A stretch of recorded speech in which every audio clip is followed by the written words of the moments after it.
Mwendelezo wa sehemu ya pili ya Batuli usiku wa moto. Jina langu naitwa Dulizo Mavoice.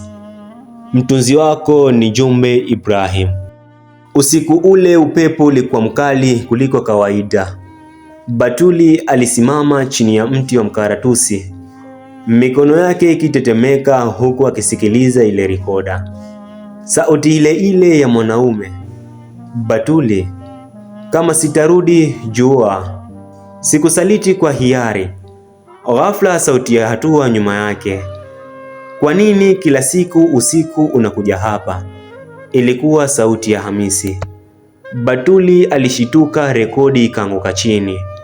Kwa mara ya kwanza macho yake yalionyesha hofu ya wazi. Unanifuatilia? Aliuliza kwa sauti ya chini, lakini Hamisi akavuta pumzi ndefu. Sikufuati kwa ubaya, lakini huwezi kuishi na mzigo peke yako milele. Maneno hayo yalimgusa Batuli kama radi. Kwa miaka 5 alikuwa amebeba siri peke yake. Miaka 5 tangu ule usiku wa moto, usiku ambao nyumba yao iliteketea kwa moto ajabu. Watu walisema ni hitilafu ya taa ya mafuta, lakini Batuli alijua ukweli.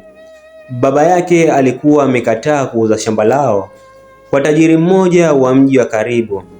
Tajiri huyo alimtishia wazi wazi, ukikataa utajuta. Wiki moja baadaye, moto ukaanza usiku wa manane. Baba yake hakutoka salama.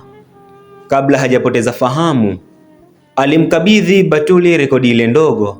Ndani yake kulikuwa na mazungumzo ya siri, ushahidi wa vitisho na mpango wa kumwangamiza. Lakini Batuli alikuwa msichana mdogo tu wakati huo. Hakuna aliyemwamini.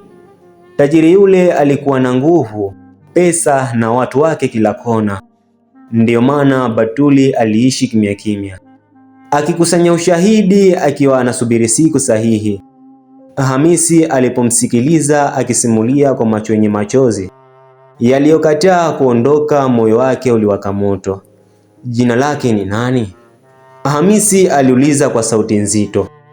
Batuli akataja jina hilo kwa sauti ya taratibu. Hamisi akanyamaza, kwa sababu jina alilolisikia lilikuwa la mtu aliyemfahamu vizuri.